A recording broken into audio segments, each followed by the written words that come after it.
Welcome to Ordinary to Badass, episode number 396. Today, we're going to talk about the question we all have asked ourselves: why thriving after a promotion feels so damn hard. Am I alone with this one?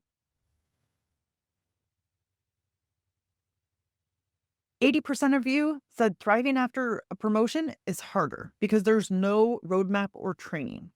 20% said it's because of a lack of support system. And honestly, I think you're both right. And that's what I want to break down today. Be confident, be bold, be authentic, but don't forget to take action. This is Ordinary to Badass, where our stories empower women to step into the spotlight of their own lives and pursue what they're truly passionate about. It's time to step into the arena and become more than just extraordinary. It's time to become a badass with your host, Marie Sonneman.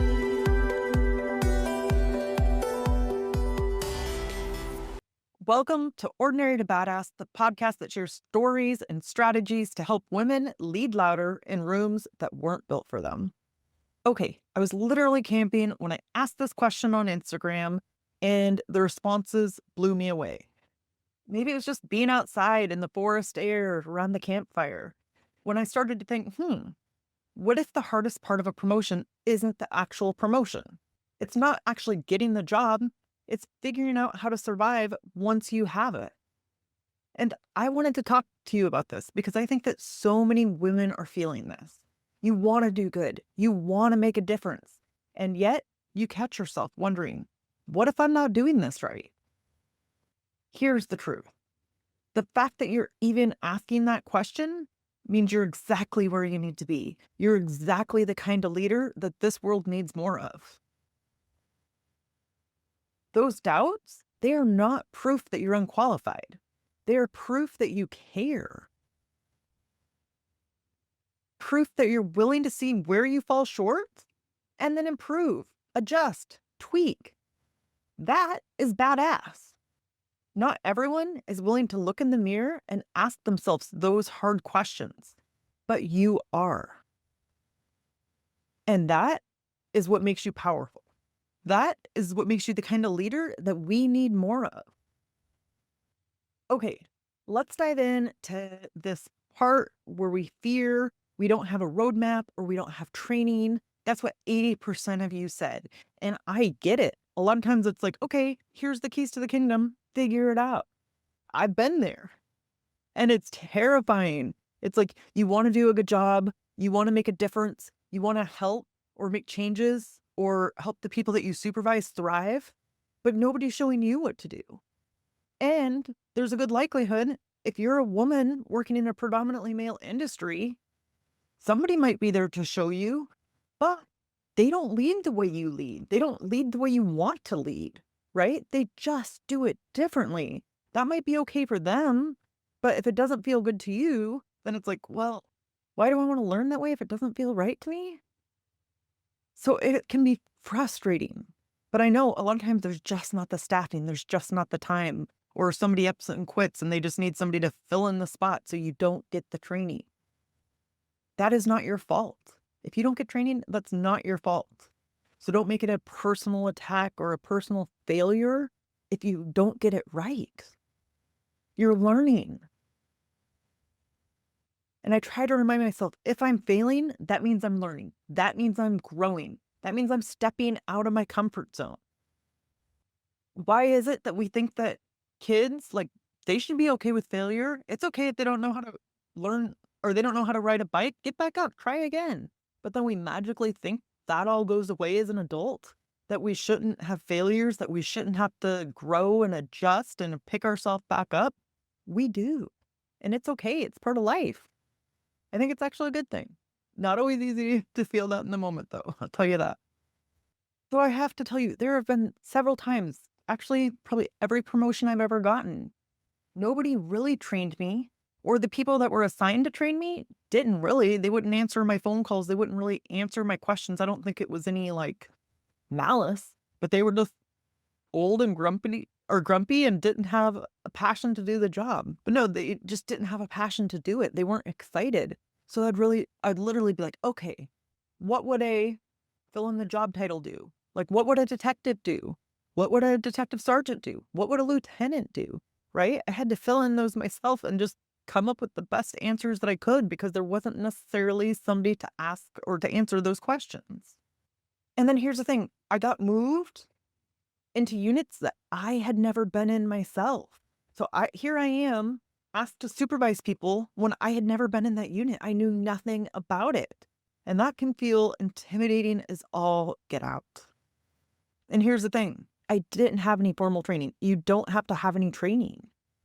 Be willing to listen, be willing to learn. You know who I got my training from a lot of times? The people that I supervised. As crazy as that sounds, but it's like I needed to learn the nitty-gritty of the unit, why it worked the way that it did, what was working well, what didn't work well. How can you make improvements or motivate your team when you just don't know? So get to know the lay of the land. Ask a lot of questions. Observe. Just try to understand. And then you can make changes later. But you know what? I think people respect it. If you don't know the answer to something, say, I don't know, but I'll find out for you. I'll look into it. Or you just ask questions, lean on people. And I believe that you go all in, dive all in, and learn as much as you can about the people that you're supervising, the jobs they do, the tasks, that kind of thing. And then later down the line, you can make changes. But don't just jump in and make sweeping changes, right? But again, you don't have to know everything. You learn as you go, and you can rely on the people you're supervising. As funny as that sounds, rely on them because you are the big picture thinker.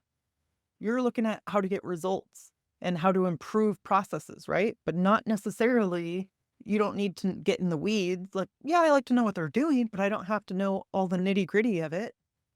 So remember, no training is required to be a leader. Listen, you'd be shocked, really shocked at how far that gets you just for listening. Like, I've had so many people be like, I've never had a supervisor listen like you. You actually listen to what I have to say. Or I can speak my opinion and not worry if we disagree. You're still not going to be mad at me. You're going to hear out my opinion, right? But that goes a long way. In the beginning, that really blew my mind how much just listening, how that had a huge effect. So if you want to know more about leading when you don't necessarily have the experience, when you don't necessarily have the roadmap, we recently did a replay of the episodes with Tina Irwin and Denise Green. Denise Green is on episode 390, Tina Irwin 392. Perfect timing. Go back, listen to those episodes because those are powerhouse women. And you know what? They thrived in the military without having any roadmap. They did it in a time that was much harder and there was way less women in the military. And Darlene was a commander. And man, both of them just kicked butt. But you know what? They were willing to learn. They were humble and they were willing to learn and they really dug in. So if you want inspiration, if you feel like you don't have training, you don't have a roadmap, episodes 390 and 392 are the ones to go back and listen to. And just a practical tip for you, go back and create a promotion playbook. I have done this since forever, even before I was in a promoted position. Create a OneNote document or a Word document and have your own playbook, how to do what you do. You document how to do what you do, how to do what the people you supervise do, why you do it, all of those types of things. And if you're anything like me, I forget. I am so forgetful. I can do something one time or learn something one time and then I will forget it. And, maybe I have a big ego, but I don't like having to go back and ask the same question multiple times. And so I documented it. And I have this one place that I can always go back and find it. And then if I'm like, oh, why are they doing that? Then I can go back and look in that document. If I don't have it, then I'll go ask them the question, right? I don't have any problems with that. But it helps to create your own playbook so you can go back and reference it and know like, oh, yeah, this was helpful. Or this is why we're doing what we're doing. This is what could possibly be tweaked. But have that promotion playbook so it helps you as a point of reference. And then you don't have to feel stupid for asking the same question several times. You can just go back in your playbook and look. And then actually, I have found that helpful. If I move on from a position and go to a different position, I pass that down to the next person to come along because you know what? I don't want them to feel like they're on an island of their own. So at least they have something that they can reference. Let's talk about the lack of support system once you're promoted. Listen, this is huge for women who work in predominantly male industries. It can be hard to have a support system. Or, it's a support system that doesn't necessarily look like you or lead the way you want to lead. But it's funny? I would say don't discount leaders. Leaders are leaders. It does not matter what the role necessarily is. And so my dad, he has been a teacher and a coach, baseball coach primarily for his whole life, right? And he is hands down the person that I get the best leadership advice from. So if I am struggling with something at work, something supervisory related, guess who I'm going to go to? I'm going to go to my dad because he's always given me sound leadership advice. So I think that oftentimes we think I don't have a support system, but we forget it doesn't necessarily have to be in our exact line of work. There is so much power in different perspectives. And you might not think that a baseball coach could have the same leadership skills that are necessary for law enforcement or for engineering or tech, whatever it is that you do. Yeah, don't discount the people around you, even if they are in different roles. Yeah, they're not going to identify with the exact same things, or they're not going to know necessarily all the rules and procedures that you have to do, but leadership at its core is still leadership. So identify those people around you. Even if they're in completely different roles, they will have a different outside perspective. And sometimes that can blow your mind. Like you're like, oh, wow, that's so applicable. I didn't think that that could be. So keep a big picture point of view. Even if you don't have anybody that's exactly in your role, somebody that's in another leadership position can absolutely help you move past some of the problems. Or maybe it's somebody who was previously in your role and has already advanced or moved on to a different job somewhere else. If you're friends with them, you could still ask them. So don't limit yourself to just the people in your organization or just the people in your field, because leadership expands to every part of life, really. So maybe write down a couple people who have given you sound advice in the past or who are role models and leaders for other people. Consider asking them. And what's the worst that can happen? You ask them and you don't like their answer and you're like, it doesn't sound like it'll work for me. Okay. But what's the risk? There's not really a risk. So you can bounce ideas off different people in your life and see how it works out or see how you like the response. And then after the first time where I asked my dad something and then I was like, oh, afterwards, solid. It worked. Okay. And so I would constantly go back to my dad. I still do, and ask him leadership questions. So keep your eyes open, keep your perspective open about the leaders that are really in your life, because it doesn't have to be just in a predominantly male industry. Again, it doesn't have to just be female. So I talk about things like this, like invisible mentors, people that are in many different fields and finding them in my course. Because you know what? The best lessons don't just come from the same industry. They come in a variety of different ways and from different perspectives. Diversity is important. So definitely, if you're at all interested, get on the wait list for the new course, How to Get the Promotion You Deserve and Thrive as a Leader. So you can be the first to get new updates, to get the quizzes and stuff that are available, all of the resources, the community that are available to you.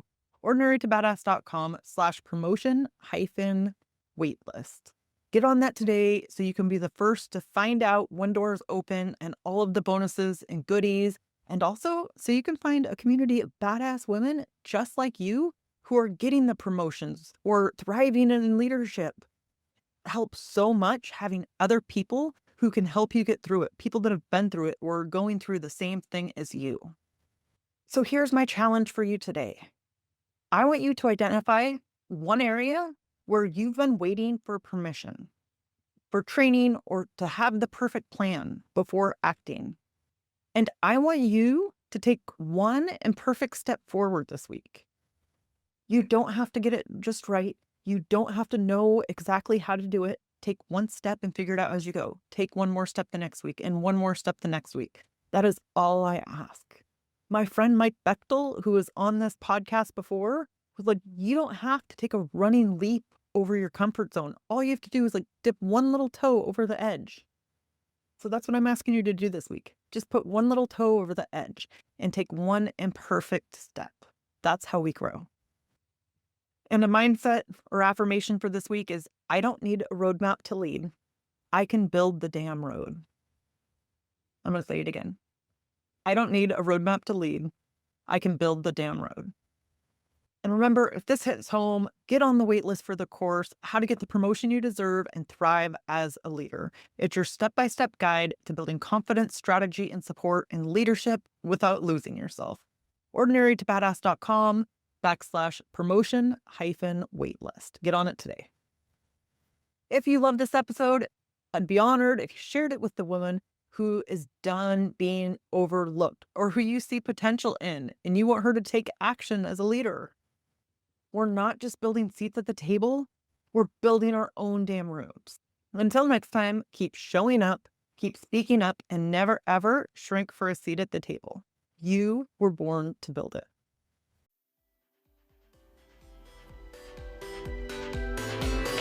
Now that you've listened to this episode of Ordinary to Badass, we want to hear from you.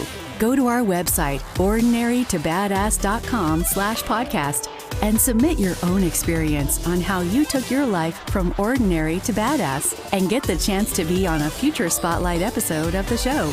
That's ordinarytobadass.com/podcast. While you're waiting for the next episode of the show, wipe off the sweat, dust off the dirt, and get back in the arena.